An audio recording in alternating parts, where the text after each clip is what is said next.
ವಿಮಾನ ಎತ್ತರದಲ್ಲಿ ಹಾರುತ್ತಿತ್ತು. ಇದ್ದಕ್ಕಿದ್ದಂತೆ ತಾಂತ್ರಿಕ ತೊಂದರೆ ಕಾಣಿಸಿಕೊಂಡು ವಿಮಾನ ಧರೆಗೆ ಅಪ್ಪಳಿಸಬಹುದೆಂದು ಆತಂಕಗೊಂಡ ಪೈಲಟ್ ಎಲ್ಲರಿಗೂ ತುರ್ತು ನಿರ್ಗಮನದ ಸೂಚನೆ ನೀಡುವಂತೆ ಹಾಗೂ ಪ್ಯಾರಾಚೂಟ್ ವಿತರಿಸುವಂತೆ ಗಗನಸಖಿಗೆ ಸೂಚಿಸಿದ. ಗಗನಸಖಿ ಪ್ಯಾರಾಚೂಟ್ ಹಿಡಿದು ತುರ್ತು ದ್ವಾರದ ಮೂಲಕ ಕೆಳಗೆ ಜಿಗಿದು ಪ್ರಾಣರಕ್ಷಣೆ ಮಾಡಿಕೊಳ್ಳುವಂತೆ ಪ್ರಯಾಣಿಕರಿಗೆ ಮಾರ್ಗದರ್ಶನ ನೀಡುತ್ತಾ ಬಂದಳು. ವಿಮಾನದ ಕೊನೆಯ ಆಸನದಲ್ಲಿ ತಾಯಿ ಮತ್ತು ಮಗ ತಲ್ಲಣಗೊಂಡು ಕುಳಿತಿದ್ದರು.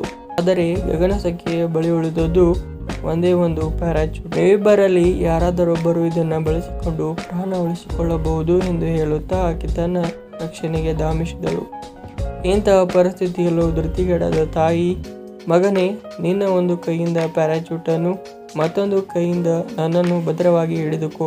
ಹೀಗೆ ಮಾಡುವುದರಿಂದ ಮಾತ್ರವೇ ನಾವಿಬ್ಬರೂ ಬದುಕುಳಿಯಲು ಸಾಧ್ಯ ಎಂದಳು. ಅದಕ್ಕೆ ಮಗ ಹಠ ಮಾಡುವವನಂತೆ, ಬೇಕಿದ್ದರೆ ನೀನೇ ಒಂದು